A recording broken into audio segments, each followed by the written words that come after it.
Bienvenue dans Minimal, le podcast qui se concentre sur l'essentiel. Aujourd'hui, je reçois Alexandre Penaud. Après avoir été diplômé d'un doctorat en physique, il décide de s'orienter vers un mode de vie plus autonome par l'entrepreneuriat. Son objectif est de rendre accessible la compréhension et la capacité d'analyse pour que les gens puissent faire leurs choix en pleine conscience. Pour faire ça, il développe d'une part en solo des projets liés à l'enseignement des maths et d'autre part en équipe avec Sully, l'application qui rend intuitive la découverte de podcasts. Ceci est un épisode pilote, du coup c'est le premier de Minimal, j'espère qu'il te plaira. Bonne écoute. Salut Alex. Salut JB. Merci d'être mon premier invité pour ce pilote du podcast Minimal. Merci de m'avoir invité en tant que premier invité, c'est quand même un honneur pour moi. C'est vrai. Du coup, on va commencer avec un peu les origines. Donc tu le sais, le thème du podcast, ça va être à l'origine, donc le minimalisme. Et du coup, quand et comment tu en as entendu parler la première fois du minimalisme? Est-ce que tu t'en souviens? Je pense que la première fois que j'en ai entendu parler en termes avec ces termes-là exactement, j'hésite en fait entre deux sources. La première, c'est un documentaire sur Netflix que j'ai vu il y a, je sais plus, 1 an ou 2 ans, qui doit s'appeler Minimalisme. Ouais. Ok. Et voilà, donc là ils expliquent vraiment ce que c'est. Je me rappelle plus de tout exactement, mais c'est vraiment le sujet essentiel. Et l'autre source qui parle du minimalisme, c'est encore c'est pas la première fois qu'on se parle tous les deux. Donc tu sais exactement ce que je vais dire. Et l'autre source, c'est James Altucher, qui a qui est un podcasteur notamment, il est écrivain, il est plein de choses. Mais moi, c'est surtout par l'intermédiaire du podcast que je l'écoute beaucoup. Et lui, il a mis en place quelque chose il y a peut-être 3-4 ans maintenant. Il s'est débarrassé d'à peu près toutes ses possessions et il s'est mis à vivre dans des Airbnb pendant, je crois, ça a duré 2 ans, avec une règle: il pouvait avoir que 15 objets avec lui. C'est-à-dire que avec les vêtements aussi, vêtements inclus, tout inclus. Wow. C'est-à-dire que s'il voulait s'acheter un nouveau t-shirt, il fallait qu'il balance un ancien t-shirt, okay, par exemple. Donc il a expérimenté le minimalisme un peu à son extrême, parce que 15 c'est vraiment pas beaucoup. C'est pas beaucoup, ouais. Ouais, mais voilà. Je pense qu'il a dû ressentir. J'ai cru comprendre que c'est une période de sa vie où il fallait qu'il change des choses. Ouais. Et il a peut-être été un peu extrême, mais après il a écrit dessus et ça lui a permis de faire du business aussi après. Et je pense que cette période de sa vie, je l'ai entendu parler beaucoup plus récemment. Je pense qu'il la regrette pas du tout. Et voilà, moi je lui tire mon chapeau. Il fait encore ça d'être minimaliste, peut-être pas à ce point-là, mais c'est une bonne question. Je t'avoue que dans ces derniers épisodes. Il en reparle régulièrement de cette période de sa vie qui est relativement récente, ça date il y a 2-3 ans peut-être. Okay. Je pense que il est pas retombé dans l'extrême inverse en fait, mais est-ce qu'il fait relativement attention au point de pouvoir dire qu'il a un peu continué, ça je saurais pas te dire, mais je pense qu'il est encore plus minimaliste que la plupart d'entre nous. Ouais.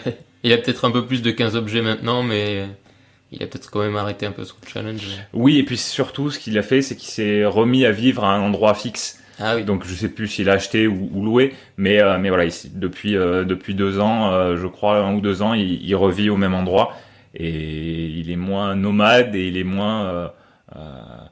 Il raconte une histoire des fois. Sa fille, elle lui demandait papa, est-ce que t'es SDF? Et voilà, et c'est vrai que c'est quelqu'un qui je pense a pas mal d'argent, même peut-être énormément, et c'est une drôle de question en fait de poser cette question à. Mais elle a quel âge sa fille? C'était qu'elle était jeune ou c'est juste? Ouais, elle devait être, ça devait être au début où il le faisait. Il a 2 filles, maintenant les 2 doivent avoir, je sais pas, 17 et 19 ans, quelque chose comme ça. Peut-être qu'à l'époque elle avait 11 ans ou 12 ans, je sais pas, et ça devait être les parents d'une de ses copines qui avait dû lire ça dans un journal à l'époque, que James Altucher était oui, je sais plus, ou trop minimaliste, peut-être qu'il disait ça dans les journaux. Peut-être. Ouais, parce qu'en plus d'avoir peu d'affaires, il vivait dans des Airbnb, du coup c'est vraiment le minimalisme genre à son extrême, quoi. Il possédait pas de maison ou quoi, ou d'appartement. Non. Ok. Et du coup, est-ce que quand t'as découvert ça, ça t'a intéressé? Genre, tu t'es dit, ça peut être quelque chose à approfondir, ou genre, tu vois, comment tu l'as ressenti? Est-ce que ça t'a intéressé? Est-ce que ça t'a plus repoussé? Alors, ça m'a clairement intéressé pour plusieurs raisons. Déjà parce que, naturellement, je pense que j'ai un début de tendance minimaliste. Ok. Dans le sens où je recherche souvent un maximum de liberté et je me suis rendu compte au cours de ma vingtaine notamment que le matériel ça pouvait être un peu comme un je sais pas moi, laisse-moi te trouver une bonne analogie. Non, ça vient pas. Mais voilà, ça peut te retenir le jour où tu veux avancer parce que c'est des choses auxquelles tu tiens personnellement, par exemple. Et quand tu veux être libre, Mais quand tu veux pas avoir de contraintes pour te déplacer, c'est ça? Oui, par exemple, ouais, effectivement. Si tu veux te déplacer, c'est plus compliqué de te déplacer avec ta maison sur le dos comme une tortue que libre comme le lièvre, quoi. Ah, t'as vu, j'en ai trouvé une. Finalement, elle est arrivée. Ok. Et du coup, quand ça t'a intéressé, est-ce que tu t'es dit que t'allais expérimenter, peut-être pas comme Altucher avec 15 objets, mais est-ce que tu t'es mis des petits challenges ou ce genre de choses ou pas du tout? Oui. Alors, je les ai pas encore tous réalisés, malheureusement. Okay. Mais effectivement, j'ai voulu un peu virer le superflu. Voilà, d'ailleurs, je continue aujourd'hui. Je vais virer un de mes amis. Il s'appelle JB. Superflu. Non, plus sérieusement, faire du tri, par exemple.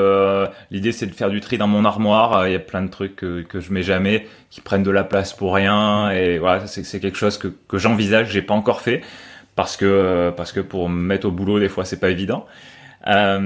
Sur mon PC, virer des choses qui peuvent le ralentir, des programmes, des fichiers dont je me sers pas.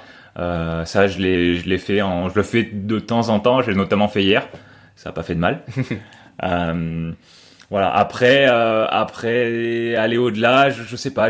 Comme je te disais, j'ai déjà cette tendance un petit peu naturellement. Quand je fais un achat, un truc. Alors déjà, je fais rarement des achats tout court. Ouais. Et je fais encore plus rarement des achats de trucs dont j'ai pas super besoin. Par contre, quand il y a quelque chose dont j'ai besoin, là, je vais plus mettre le prix, par exemple. Mais tu privilégies la qualité à quantité. Très bon résumé. Okay. Excellent résumé. Et du coup, est-ce que quand tu parles là de débarrasser tes affaires ou de choses dont tu as pas besoin, et aussi plus digitalement, tu vois, est-ce que c'est aussi pour te, on va dire, libérer l'esprit et être plus productif ou plus concentré sur d'autres choses? Ouais, complètement. C'est-à-dire que ce dont on parlait par rapport au fait de, par exemple, aller vivre ailleurs et être un petit peu retenu, pas forcément complètement bloqué, mais un petit peu retenu par des possessions matérielles notamment. Je pense qu'il y a un petit peu la même chose qui peut se passer dans notre esprit quand on a des pensées qui sont pas productives. Si on arrive à se débarrasser des pensées qui nous tirent en arrière, en termes de bien-être, en termes de productivité, ça peut pas faire de mal. Et d'un point de vue digital, je pense que c'est également le cas, ouais, complètement. Ok. Et du coup, j'aimerais lier ça parce que je sais que tu fais de la photo et tu as un style de photo assez particulier. Oui. Et que je trouve minimaliste. Oui. Parce que c'est pas, enfin oui, je le trouve minimaliste. Et du coup, je voulais savoir si c'était une réflexion artistique. Enfin, est-ce que tu vois, t'avais déjà lié ça ou qu'est-ce que tu penses de ça, tu vois, de des créations artistiques de photos? Alors, c'est une excellente question et je t'avoue que je me rappelle pas avoir déjà fait le lien entre les deux. Ok. Mais effectivement, mon style de photo préféré, même si j'ai fait d'autres choses parce qu'on évolue et on voit ce qui nous plaît le plus, c'est quand t'as un fond noir et après t'as juste des points de lumière sur les sujets. Et c'est vrai que ça peut être vu comme une sorte de minimalisme artistique. Ouais, maintenant que tu le dis, c'est assez vrai. Alors pas complètement minimaliste. J'ai vu des toiles dans des musées qui étaient toutes noires ou toute blanche. Bon, oui, voilà. Là, c'est à l'extrême. Bon, j'en suis pas là, hein. Mais oui, il y a un peu de ça. Alors, quand je te disais que j'étais naturellement un petit peu minimaliste, je pense que ça se reflète peut-être un peu à ce niveau-là aussi. Ouais, je pense aussi. Parce qu'après, en tout cas pour la photo, il y a peut-être des photos de gens qui prennent en photo des trucs totalement noirs ou quoi. Mais la plupart du temps, enfin, ce qu'on voit beaucoup, c'est des photos où il y a beaucoup de choses, beaucoup de couleurs, tu vois, beaucoup d'éléments. Et les tiennes sont plus concentrées sur deux, trois choses, quoi, c'est minimal. Donc, Voire une. Voire une. Donc, Quand j'y arrive. Donc ouais, voilà, je trouvais ça intéressant de faire le lien, parce que je me suis dit, c'est peut-être l'expression artistique d'un certain minimalisme, quoi. Eh ben, c'est bien. T'as bien fait de bien préparer ton interview, parce que ça, tu me fais me poser des questions sur moi-même, et c'est très intéressant. Ok. Et du coup, est-ce qu'il y a des trucs dans ton quotidien que tu vois que tu essayes d'appliquer sur le minimalisme, en dehors de ce qu'on a déjà dit sur se débarrasser des vêtements, mais des trucs plus comme des habitudes, tu vois, minimalistes? Alors, j'essaie régulièrement d'améliorer certains aspects de ma vie, certains fonctionnements, voilà. Et je pense que un des trucs les plus importants, c'est de mettre en place des bonnes habitudes. Et à mon sens, le moyen le plus facile de mettre en place ces bonnes habitudes, c'est de faire évoluer ton environnement pour que faire le bon choix, ça soit finalement la solution la plus simple, et je dirais même la solution la plus feignante. Ouais. Voilà. Dans ce cadre-là, c'est vrai que l'idéal, c'est de simplifier le choix en termes de quantité de choix. Quand tu as un choix à faire entre deux choses, en général, c'est pas trop dur de choisir. Ouais. Quand tu as un choix à faire entre 50 ou 100 choses, c'est beaucoup plus compliqué. Et c'est pour ça que chez moi, par exemple, je sais pas, moi, pour manger, je préfère avoir que des fruits en termes de dessert, parce que si j'ai des fruits et des glaces et des gâteaux et du chocolat, et voilà, c'est là que je fais plus forcément le bon choix, voilà, de manière générale. Ouais. Donc peut-être que ça répond à ta question. Bah ouais, parce que enfin j'avais déjà réfléchi, tu vois, au minimalisme, enfin pour les courses, enfin les trucs, tu vois, qui se mangent, mais c'est vrai qu'au final c'est pas con du tout, parce que je me rends compte maintenant que tu le dis, que c'est plus difficile. Genre par exemple, quand tu viens de faire les courses et que t'as beaucoup de choses, de te dire qu'est-ce que je fais, que quand il te reste deux trois trucs, où là tu vois t'hésites pas là. C'est ça. T'hésites beaucoup moins, ouais. Ok. Et qu'est-ce qui dans le minimalisme t'intéresse le plus, tu vois? Quel est l'aspect du minimalisme qui t'intéresse le plus? Est-ce que c'est je sais pas, le côté être plus productif? Est-ce que c'est le côté peut-être mobilité, tu vois, ou écologique, ou peu importe? Je pense que si je devais si je devais résumer le minimalisme le plus succinctement possible, par rapport à ce que ça peut apporter, moi ce qui me parle le plus, c'est vraiment une sensation de liberté, en fait. Ouais. Et de légèreté.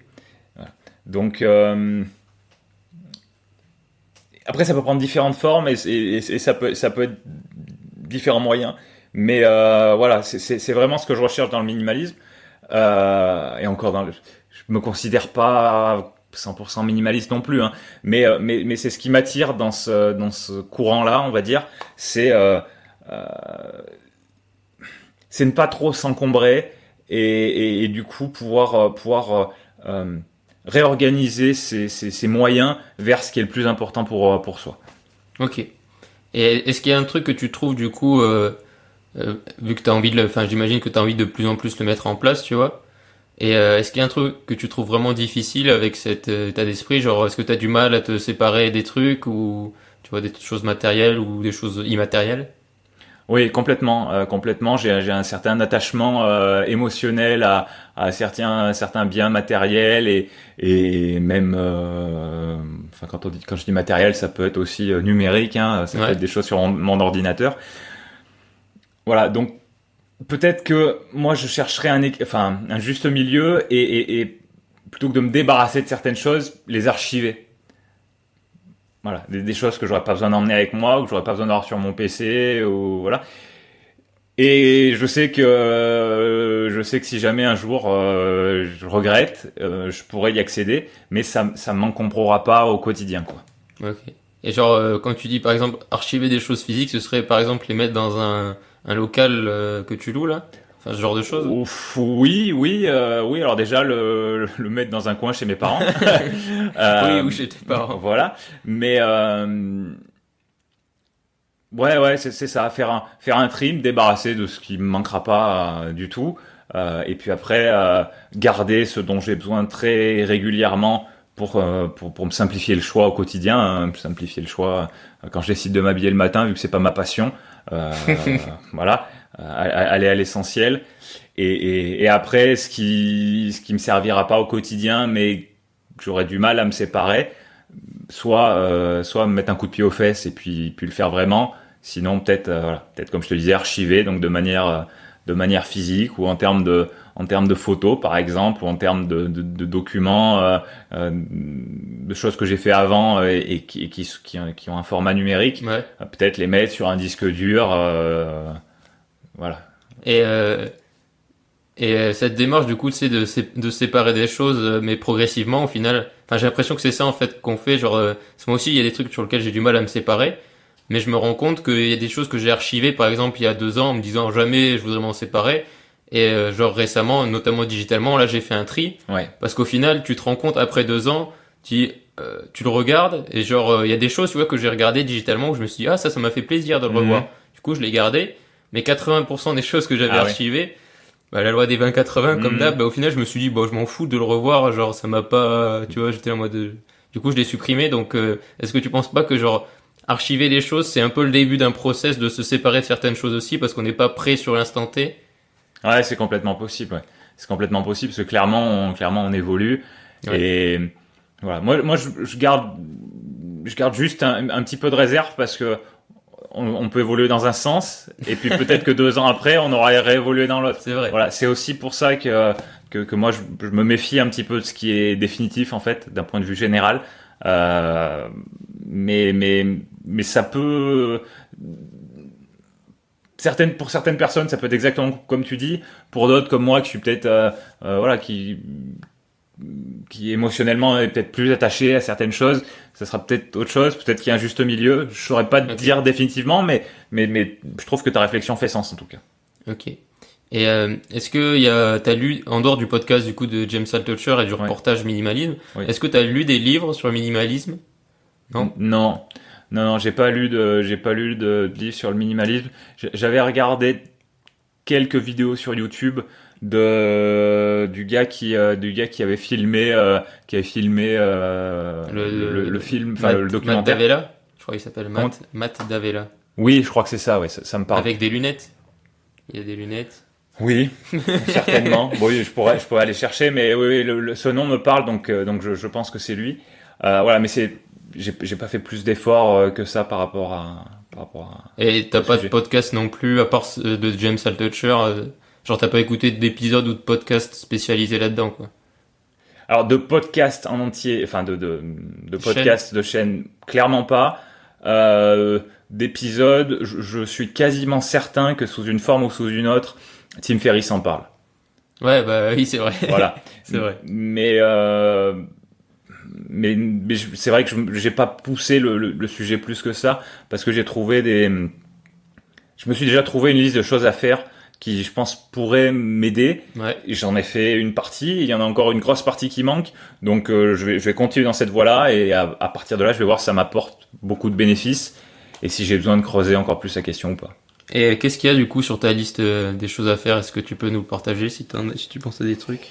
Oui, je pense à des trucs et puis je vais vérifier parce que j'ai ma liste donc ça va être facile de retrouver. Alors j'ai fait. J'ai mon Evernote à réorganiser notamment. Donc je sais pas si je vais jeter beaucoup de choses mais au moins je vais le réorganiser pour ce qui est vraiment important, ce dont je risque d'avoir besoin prochainement, je puisse le retrouver facilement. Donc comme je te disais, les vêtements, c'est prévu que je fasse un tri. Okay.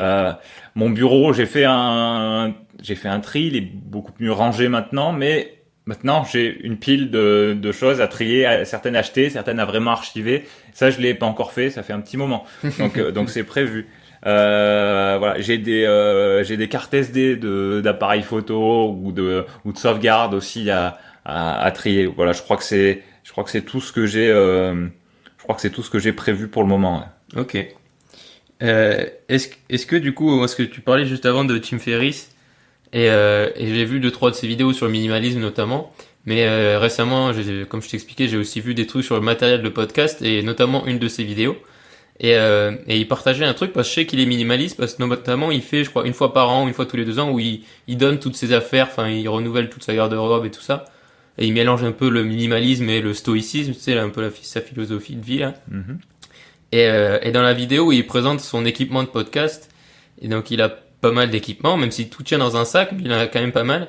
Et il dit, parce que quand vous faites un podcast, alors je sais pas si je pense qu'il l'applique au podcast et au matériel technique, mais il dit, comme vous diront les Navy Seals, où tu vois, il donne des références de Navy Seals qui aujourd'hui font des discours un peu de motivation. Oui. Et en gros, il dit, deux c'est un et un c'est rien. Dans le sens où en gros, il faut que tu aies toujours les choses en double. Par exemple, faut pas que tu aies un micro, faut que tu aies 2 micros, faut que tu aies genre 4 câbles, tu vois, le tout en double, parce que sinon c'est en fait t'as rien parce que ça peut tomber en panne et du coup t'es dépendant de ça. Et je trouvais ça pas très minimaliste du coup. Et est-ce que tu penses du coup que d'un point de vue technique, toi tu préfères avoir plein de trucs en double, genre pour être sûr, tu vois, genre je suis sûr que j'ai 2 cartes SD de batterie, ou t'es plutôt en mode ce qu'il faut et ça passe ou ça casse? Alors c'est très intéressant que tu parles de ça, et je vais te dire, ça va dépendre de l'importance de ce que tu considères. Ok, genre tes 2 poumons, ça fait pas de mal d'en avoir 2. 2 reins, ça fait pas de mal d'en avoir 2, tu vois. Ouais. Parce que une certaine redondance dans les choses qui sont vraiment essentielles, et ben c'est carrément un plus, parce que il y a toujours des problèmes qui arrivent. Ça voilà. Statistiquement, on sait que ça risque de nous tomber dessus. Et pour les choses qui sont vraiment très très importantes, la redondance, ça me semble très très important. Je crois que je dis beaucoup d'important, mais justement, j'insiste. C'est important. Voilà. Donc si tu vas, tiens, si dans 2-3 émissions, ton invité c'est Tim Ferriss, c'est quelqu'un qui a pas forcément énormément de temps, qui peut t'apporter énormément de bonus. Fais en sorte que ce dont tu as besoin pour que tu gardes l'enregistrement de cet épisode, ça soit, voilà, ça plante pas. Enfin, dans le sens, si ça plante, t'as de quoi faire à côté de ça. Donc ouais, la redondance sur ce qui a un côté dramatique, si jamais ça cafouille, je reste pour. Ok. Et j'ai oublié ce que je voulais te dire. Et si oui, il y a un truc qui m'était arrivé, tu sais, quand j'avais fait l'interview sur mon podcast de Tony Neves. Oui. Genre, on avait fait l'interview en 2 fois parce que la première fois, l'enregistrement avait foiré. Mm-hmm. Et du coup, depuis maintenant, j'ai préparé genre 3 logiciels d'enregistrement audio différents. D'accord. C'est pas minimaliste, mais c'est effectivement, t'as raison. Genre, quand t'arrives à négocier un interview avec quelqu'un, peu importe qui c'est, tu lui prends déjà de son temps, donc c'est déjà bien. Donc en plus, vaut mieux que ça marche du premier coup, quoi. Puis si c'est Tim Ferriss, encore plus, parce que t'es pas sûr de l'avoir à nouveau. C'est ça. Ouais. C'est genre des one shot, quoi. Donc ouais. Je suis d'accord avec ta théorie. Comment tu présenterais le minimalisme à quelqu'un qui connaît rien, tu vois? Comment tu présenterais les choses? Déjà, je suis pas sûr que je parlerais de minimalisme. Ouais. Je pense que je parlerais de ma façon de penser, en fait. Et d'être, de pas être encombré, et du coup, une fois que tu sais ce qui est important pour toi, je pense qu'il faut mettre le paquet sur ces choses-là. Okay. Et le reste, vaut peut-être mieux le mettre de côté. Et du coup, pour moi, le minimalisme, c'est un petit peu ça. C'est-à-dire que ce qui est important pour toi, il faut pas se priver. Par contre, ce dont tu te fous, te force pas à avoir, je sais pas moi. Si t'as pas besoin de voiture, si tu fais du vélo et que ça te suffit parfaitement, achète pas une voiture parce que tout le monde achète une voiture. Ouais. Si t'aimes bien vivre à des endroits différents régulièrement, achète pas une maison, loue. Voilà. Et moi c'est plutôt ça que je mettrais en avant. C'est repérer ce qui est important pour toi dans un premier temps. Donc dans ce cadre-là, à mon sens, il faut tester. Donc t'es pas du tout minimaliste dans ta phase de test parce que sinon tu testes pas grand-chose. Il faut tester. Une fois que tu t'es fait ton idée sur ce qui était vraiment, ce qui comptait pour toi, et tu sais qu'il y a des domaines où il faut que tu investisses, on va dire, et puis il y a des domaines qu'il faut que tu mettes complètement de côté. Et pour moi, le minimalisme, c'est un petit peu ça. C'est se concentrer sur l'essentiel pour toi, quoi. Ouais. Et tu trouves que minimalisme ou minimaliste, c'est un terme un peu péjoratif, un genre négatif ou non. Ou c'est juste que tu préfères comme ça exprimer l'idée qu'il y a derrière? Ça me semble pas spécialement négatif. Ce qu'il y a, c'est que pour moi, ça peut regrouper pas mal de facettes en fait. Okay. Et ça me fait toujours un petit peu peur de catégoriser une pensée, de catégoriser les gens, de catégoriser une attitude. Alors que finalement, c'est tout un spectre de personnes, c'est tout un spectre d'attitudes. Et voilà. Et du coup, le risque, une fois qu'on met tout dans la même boîte, s'il y a un petit sujet dans la boîte qui nous plaît pas, on le rejette en bloc. Ouais. Alors que des fois, il y a des bonnes choses à prendre. Oui, t'aimes pas généraliser les choses et les catégoriser, dire voilà, t'es minimaliste, du coup tu corresponds à telle norme dans le minimalisme. C'est ça. Ok. C'est pour ça que je préfère essayer d'expliquer ma façon de voir les choses.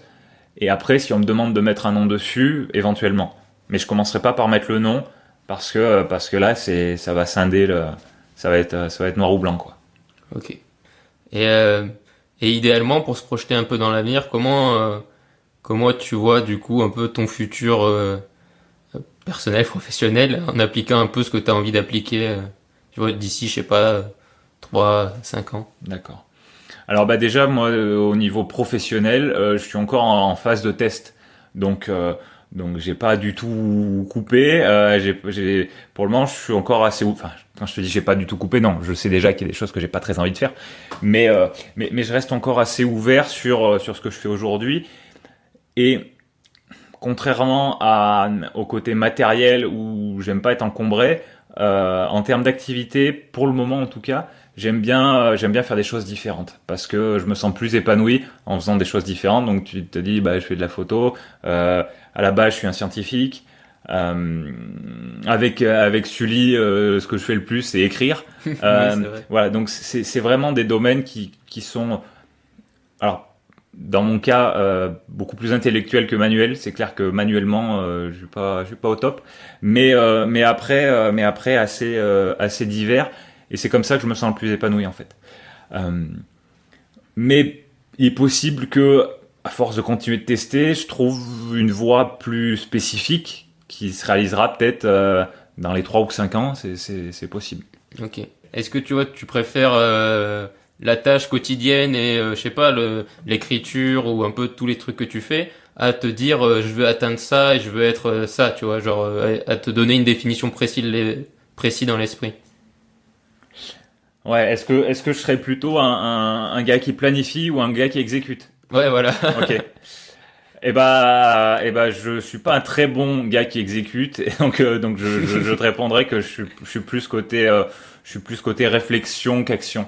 Okay. Mais je travaille pour que ce soit moins une faiblesse, voilà. Donc j'abandonne pas mon côté réfléchi, posé, mais j'essaie de me forcer à être plus spontané et plus dans l'action, et notamment au niveau travail. D'accord. Ok. Et du coup, le nom du podcast, c'est Minimal. Donc, si tu devais créer une définition pour minimal, qu'est-ce que ce serait? Alors, je t'avais donné une idée parce qu'au début, tu me l'avais dit en anglais. Et donc, tu m'as dit minimal. Et minimal, moi, ça me faisait penser à... ça y est, j'ai mangé le nom. À une top? Oui, merci. Donc, ça me faisait penser à une toute petite top. Voilà. Donc, Bon, on va peut-être pas garder ça hein, par rapport à ta question. Je serais un peu à côté de la plaque. Mais je sais pas, je visualise ma toute petite. Mais je pense que moi aussi je la visualise bien. Genre, ça pourrait être un logo sympa, effectivement. Et vu que moi je suis assez myope, voire très myope. Et on dit myope comme une taupe. Du coup, ça me parle. Je me reconnais bien dans ton projet. Alors du coup, ouais, minimal. Je vais te dire minimal. Je vois quelque chose de dense. Et le truc le plus dense qui existe, c'est le trou noir. Ok. Donc, je vois quelque chose de tout petit, mais de très très très puissant. Et après, effectivement, beaucoup de poussière autour, mais je pense qu'il faut trouver quel est notre trou noir, investir dessus. Et puis après, le reste, si on est plus ou moins minimaliste, soit le garder un petit peu, soit le rejeter complètement. Ok, j'aime bien cette définition. Du coup, si les gens veulent te suivre sur Internet ou peu importe, où est-ce que tu veux qu'on les renvoie? Alors, je pense que le mieux, c'est d'aller sur le site alexandrepenaud.fr. C'est possible qu'il évolue prochainement, mais c'est chez moi d'un point de vue internet. Après, effectivement, vous pourrez me trouver sur LinkedIn ou mais ça reste alexandrepenaud.fr, ça reste chez moi, ça reste ma maison. Je vais certainement la faire évoluer pour des raisons qui me sont propres et des raisons que je maîtrise moins. Je pense que c'est quand même le mieux pour me retrouver aujourd'hui et surtout dans le futur. Écoute, merci beaucoup Alex, c'était vraiment cool. Et puis à bientôt. À bientôt, et puis je souhaite une longue vie à Minimal et pense bien à la toute petite top. Ce sera l'easter egg de cet épisode. Merci d'avoir écouté cet épisode. Avant que tu partes, j'ai quelque chose à te dire. Pour soutenir le podcast et pour me soutenir, tu peux rejoindre les anticonformistes sur Patreon. Patreon te permet de me soutenir à partir de 2$ par mois, soit le prix d'un paquet de riz par mois. En échange de ton soutien, tu recevras des avantages que je te laisse découvrir directement en allant sur patreon.com/jbcastellan ou en cliquant dans le lien qui se trouve dans les notes de l'émission. Sinon, tu peux aussi me soutenir gratuitement en me laissant un avis sur iTunes ou Apple Podcast. Tu n'as à le faire qu'une seule fois et ça prend à peine 1 minute. Dans tous les cas, merci d'avoir écouté cet épisode de Minimal et à la semaine prochaine.